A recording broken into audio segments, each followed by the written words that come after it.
So we're going to continue on. This is the second Dharma talk that we'll be giving. Reverend Amanda and I will each be giving part of the Dharma talk this morning. And my topic is going to be how the difficulties of aging can encourage us. And this is not a love and light sort of thing by any means. It's based on some accounts that I've run across that I thought would be helpful that I'm going to share with you today. But I'm going to start off on a different tactic. Every New Year's Eve, we have a ceremony and a bell ringing to bring in the new year. Our great bell, which is about 4 feet high, is struck 108 times. Everyone gets to hit the bell as a way of making a new resolution for the upcoming year. The abbess goes first, then people who are 7, 25, 45, or 60 years old in the coming year will hit the bell twice. After that, everyone else hits the bell once. And I think some of you already know this because you've been through it. But I want to carry on with this just a little bit because I have a point to make about it. After everyone has hit the bell, in our priest book that we use for the abbey, for the monks here, it says the years 7, 25, 45, and 60 are significant religious years in a person's life. And it goes on and says 7 is the year of the end of the age of innocence. 25 is the end of green years, i.e. adulthood comes. 45 is the beginning of wisdom, and 60, and this is directed towards our retreat talk and all of us, hopefully, 60 is the scene of the mountain to ascend. So when you're 60, it's time to look at the mountain and not to slide down the mountain, but time to ascend it. Interesting.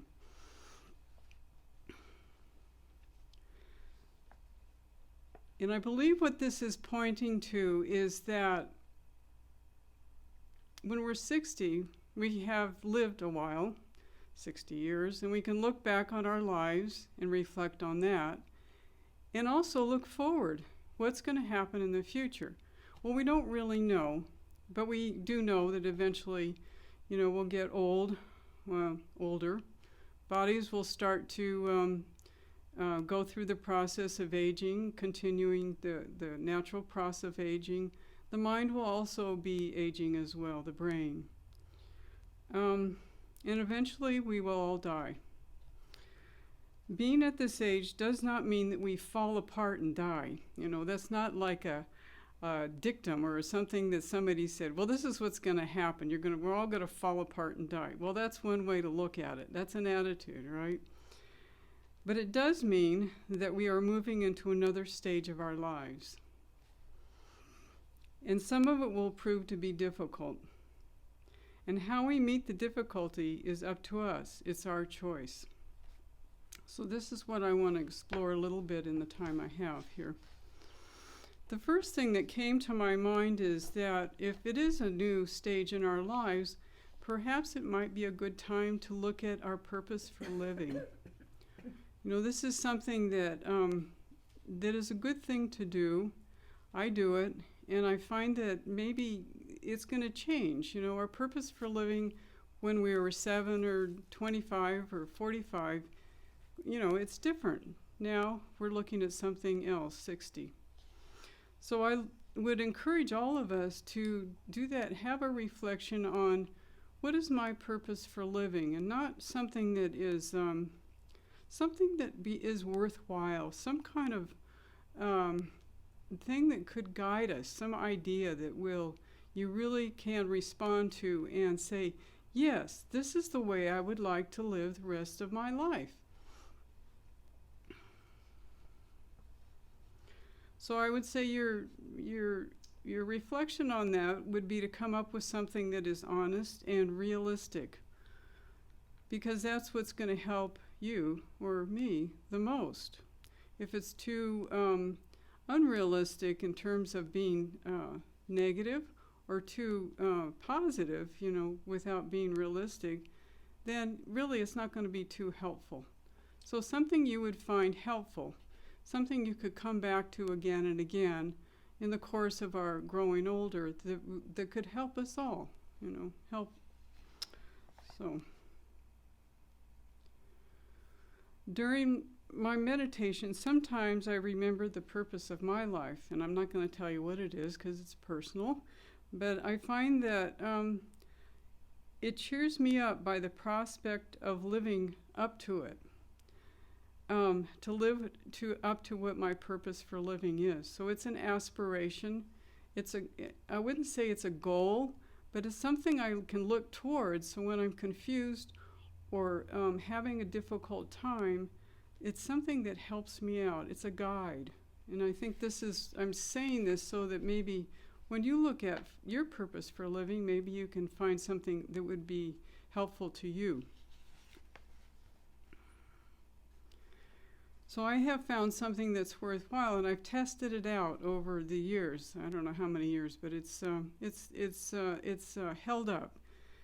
And I have to say this. Who says you can't teach an old dog new tricks?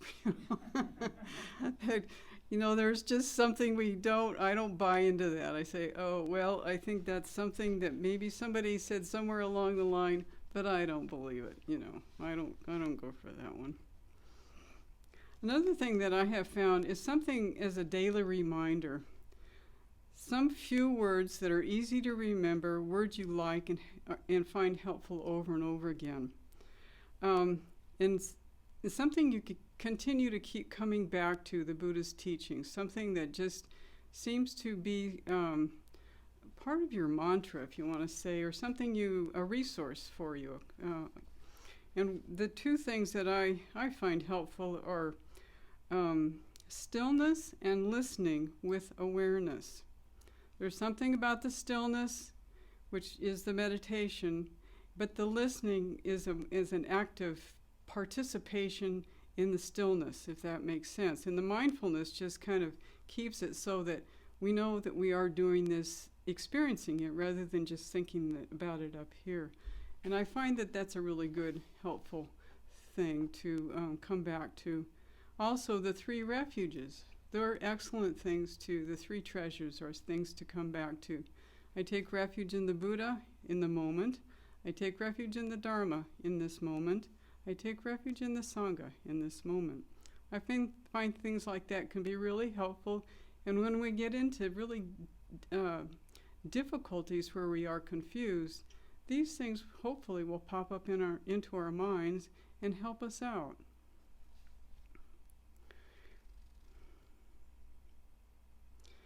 So the next place I want to go is talking about transformation within the context of change, growing older, and just what might come.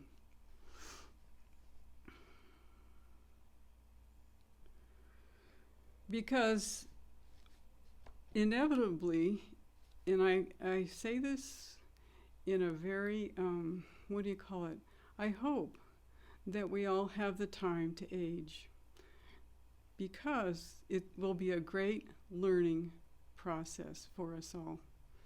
That's the transformation. I didn't say it was going to be an easy path from what I've heard and what little I know, but there's something about just being alive that will, there's a quality there that will be a time for us to grow, to ascend the mountain,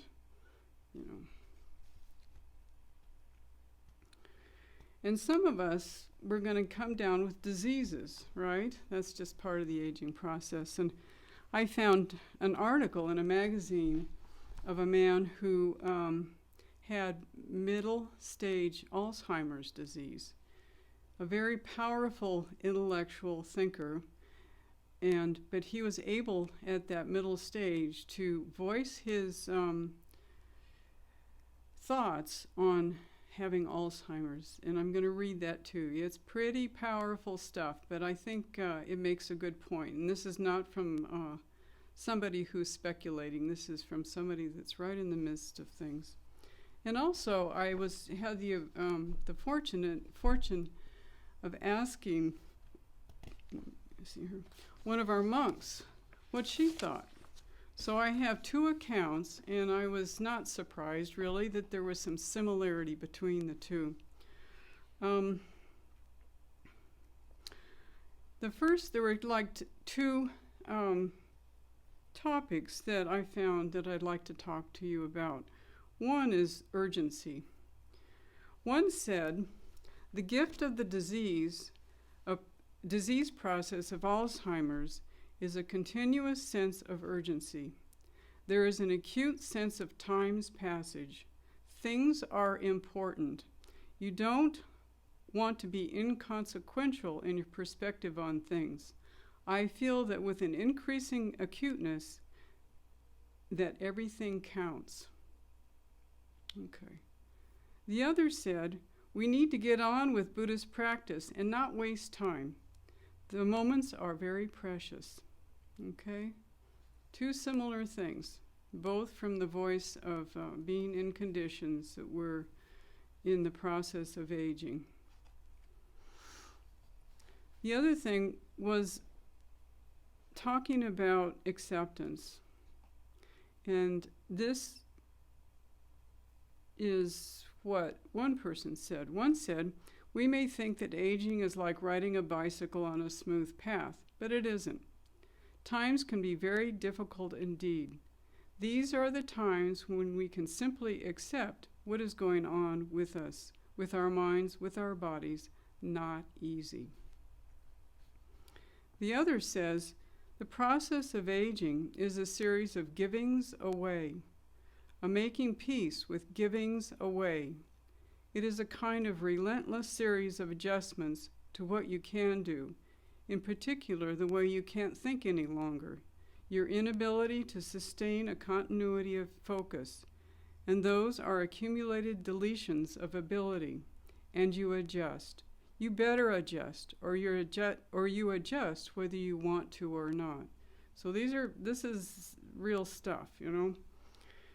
And so he says, for this interview, I'm asking for the grace and dignity of lucid cogitation.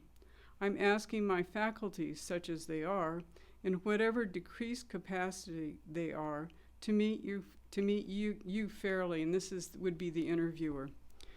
And then he goes on and he says, shame that shows itself as anger, an anger that is quickly internalized as unfair, to the disciplines or ambitions of exchange in which I'm involved at the moment. And I try to adapt to that because it's a distraction from what the invoked purpose, the proper purpose of what that exchange is. In other words, what is the moment? And he feels that the anger and the shame are not what he wants to do with his moment, because they interfere, they are a distraction to that very moment, i.e., time is precious and let's not waste time. He goes on to say, in a very constricted way, I have disabused myself of any thought of a normal future. But I allow myself a provisional optimism about the possibilities of what time I will be while possible, what time I will have while possible.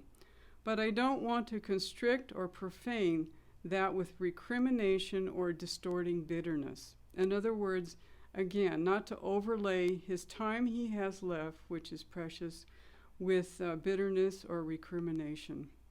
And I permit myself a belief that there is possible for me a genuine happiness and fulfillment in my life. Wow. You know, I admire that. One point of this is that these are not difficult, or these are not easy situations. They're very difficult. And within that somebody can say the things that they say that are helpful to us and encouraging to us and to them. In other words, they're guidelines for their lives at this, particular stage.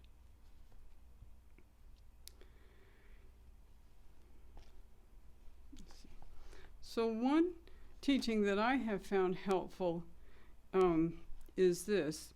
In the Denkaroku, which is also called the Record of the True Transmission of the True Light, which our monk Reverend Hubert translated for us, in the first chapter, which speaks about Shakyamuni's path of understanding, when he realized the truth of not being separated, but we are always with all things.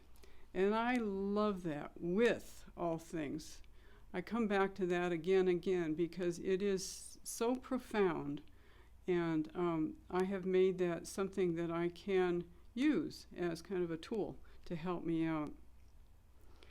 Because it's not true that we are separated, but the truth is we are always with all things at all times in every place.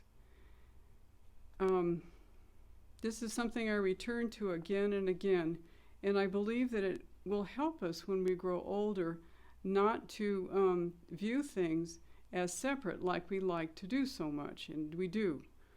And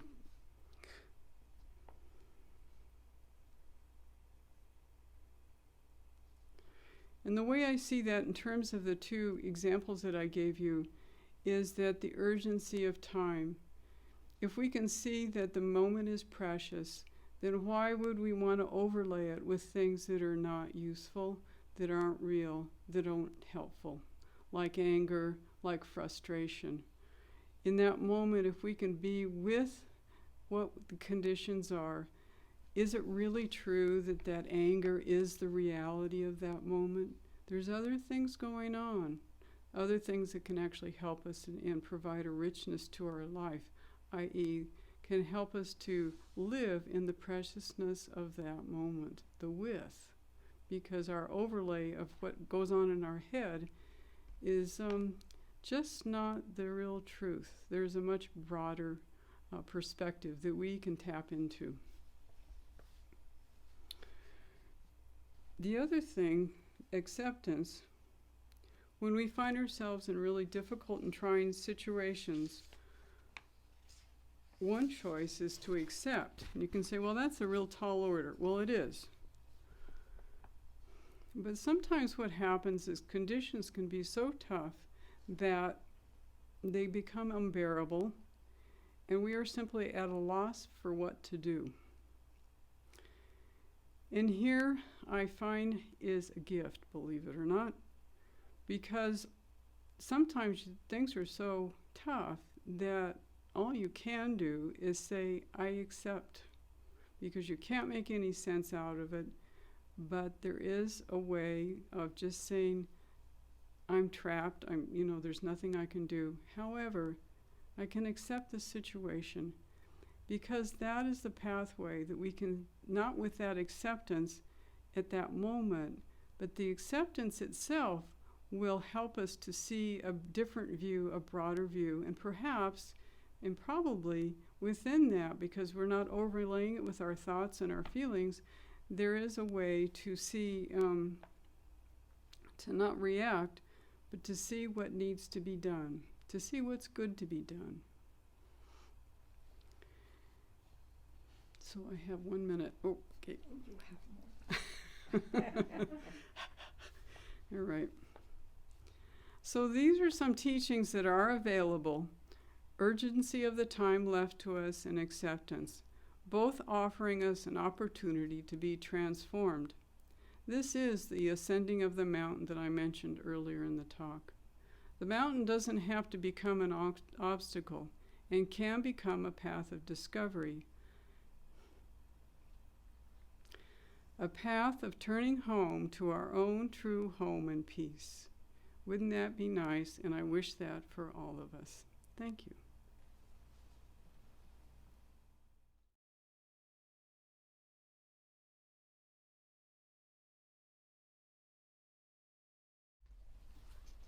You can tell from the talks the past 2 days that we are talking about fundamental Buddhist principles of all acceptance, of training in the moment, of using things for our benefit. So here am I'm coming in and I'm offering a new thing, but it's the same thing. We've talked about it in the past 2 days. All the speakers have referred to it one way or another. And that is that the universe is not subject to my personal will. Now, when I first heard that, I thought, oh boy, that's really intense. And it still is. Because what it's talking about is our willingness to let go of the way we want to do things. And I think that's one of the joys of old age, is we get to confront that, because guess what? We can't do things the way we want. And as some of you have pointed out, there can be this real openness that occurs as we learn to accept it and let stuff go. So what does it mean the universe is not subject to my personal will? Well, part of it is that it's pointing to the impermanence of all things. Guess what? We can't control. And we think we can. And we're like Monkey, that beautiful story in Journey from the West, where Monkey learned all these spiritual powers and thought, oh, I'm really hot. And he said, I'm going to fly to the end of the earth. And he gets to the end of the earth, and there's these pillars, and he pees on it, and he realized then that he's in the Buddha's hand. And he was all along. And he thought he'd gone this long distance and did all this wonderful stuff. And he's just a little tiny speck in the Buddha's hand, okay? And that's us. We're in the Buddha's hands. And we cannot control this world. And we act as if we can. And that part of the joy, I think, of old age and dying is that letting go, the letting go continually of our selfishness, of our desires to run the show, and how wonderful, wonderful it is when we start letting go and start relinquishing. It's a relief. And that's why, as Reverend Margaret said yesterday, there's this joy. And as both Reverend Master Astor and Reverend Master Shiko said yesterday and today, there's this climbing, there's this ascending, there's this opening to things that is invaluable. And of course training's invaluable. Some of us have been training since we were young. And I first started meditating when I was 25 years old. And I'm still not a good meditator. And it doesn't matter anymore. I just am learning to just turn it over and trust more and not worry about the outcome. So those of us who approach Buddhism as we teach it here, from the practice, from the practical side, from the interaction, rather than just reading books on Buddhism and thinking we know what the Buddha was teaching, but actually taking the Buddha's teaching and pulling them into our lives. And I think this actually goes deeper as we get older. We recognize we have these gems that come up into our mind after years of training. They arise and yes. I heard the monks did Sandokai this morning, and it was so precious to me. I hadn't heard it in a while, and it was so precious to hear that if from our experience of the senses, basic truth we do not know, how can we ever find the truth? So it's that continual, we have to prove the truth true for ourselves. We have to bring it inside us. And that proof comes in the middle of life's conditions. And when you're aging, life's conditions heat up a bit. And that's great. It's absolutely great. So that's why I feel so positive about aging. And I have, as I said at the beginning talk, when I was clearly shown from what went on with the virus in my heart that I could die at any moment, it brought a sense of that urgency that Reverend Astor's talking about, that desire to, wow, go deeper. You may not have a moment. When you have conflict with someone, you make the effort to work it out soon, or you let go of hard feelings. Someone wrote on their application so eloquently, and here I am at 77, in clear knowledge that my time in this body is limited, yet some part of me is almost numb with denial. Thought, oh, yes, that's true for all of us, because all of us have this feeling that we're going to live for a long time, even in the midst of clear circumstances that we may not, and it doesn't matter. And yet, how do we shift that?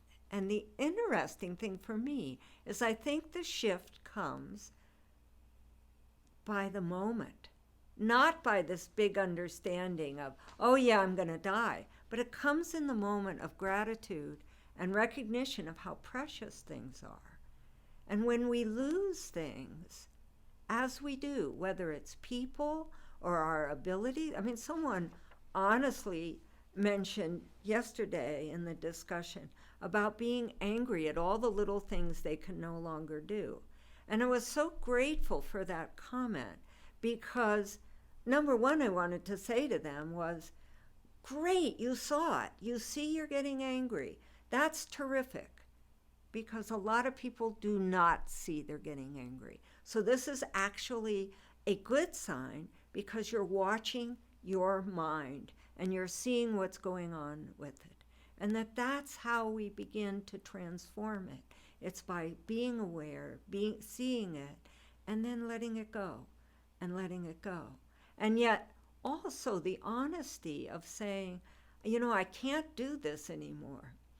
And I have a kind of funny thing to say about that, because when I was 24, I was on a river raft going down the Colorado River, which was actually a tremendous experience for me. I'm deeply grateful for it. And as a river raft person, you have channel locks, because you're always in need of grabbing something or fixing something or turning something tight, or you're in the middle of a rapid and you need something tightened or it's going to fall off the boat, you know, that kind of stuff. Now, at 70, I use channel locks to open the juice bottles. So this is change, but there's something really wonderful about it. I know how to use channel locks, so they're enormously helpful for opening juice bottles. And it's like, instead of being angry that I can't open the juice bottle, I have this opportunity to laugh at myself and say, well, here I am. I'm still using channel locks. So, you know,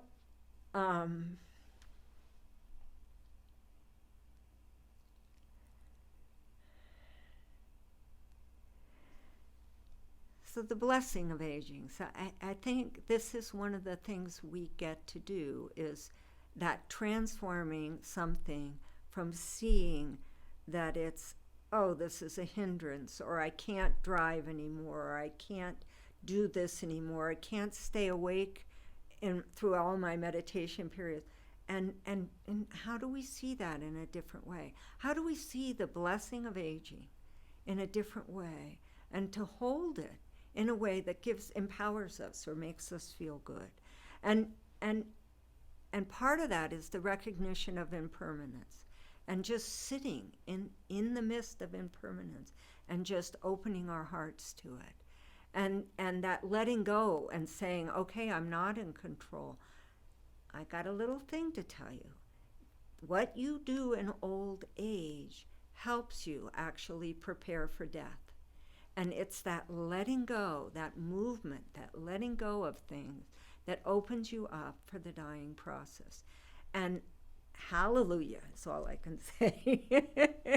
Not a Buddhist term, but yippee is great. So anyway, what I'm trying to say, though, is that there can be painful things that we have to go through. And some of you have written, you're not only getting older, but your parents are still alive and they're about to die or so on. There's all this seeming loss. Friends die, people we know.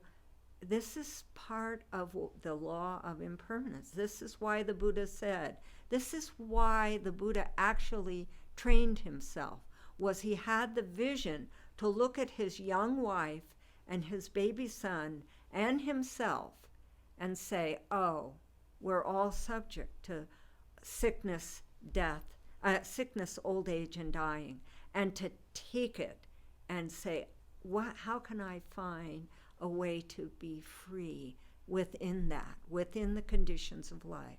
And this is the mountain that Reverend Astor is talking about. This is the veil that Reverend Chico mentioned, the opening up and seeing life as it is. Now, anyone who's ever climbed a mountain knows that it's hard work. If it's worth it, it's hard work to climb a mountain.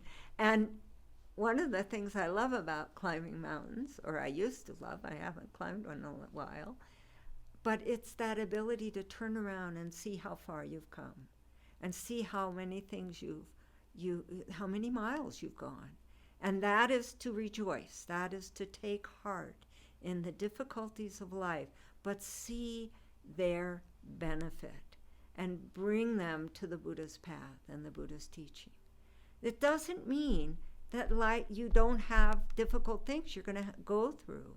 And it doesn't mean that you won't be afraid at times or you won't be angry at times. This is all part of our practice. This is all training.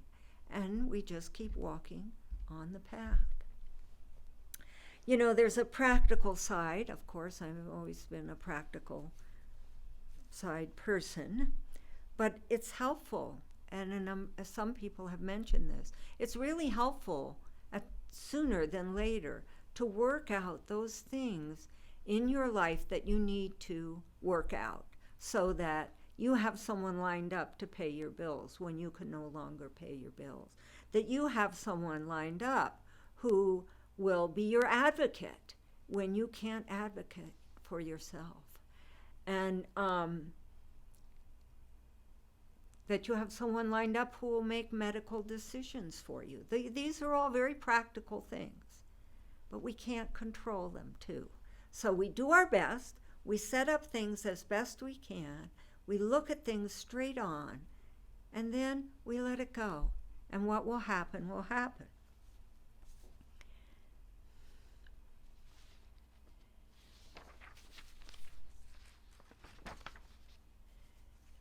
My mom and dad lived on their Social Security, and they didn't have a lot of assets. And they had some, a little bit. And they had lived in their house for 40 years. And when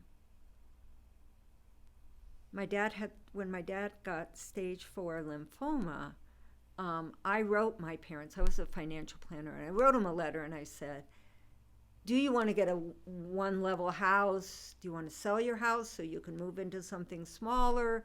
What do you think? And I knew my parents weren't going to move. But I wrote them the letter anyway, and they very clearly said to me, thank you very much, but no, I don't want to move. I want to be where I am. I like where I am. And I knew they were going to say that. And they said their neighbors meant a lot to them. They'd been there 40 years, so on and so forth. So then I said to them, okay, why don't we hire someone to walk the dog a few times a week? So, because that was a disaster waiting to happen for my dad to fall with the dog. And then I suggested they pull in someone 3 days a week to do laundry and help clean the house. And they were open to all that. And then after my dad died, I asked my mom, and we found a bookkeeper for her. And these little things, because they didn't have Alzheimer's, they were able to do. When you have problems with cognition, then it gets much more difficult. It's much harder. But all the things you can set up now that are practical are good to do. and we can't control. The universe is not subject to our personal will. And I think that when we let go, we do our part and then we let go. And what are we really letting go of?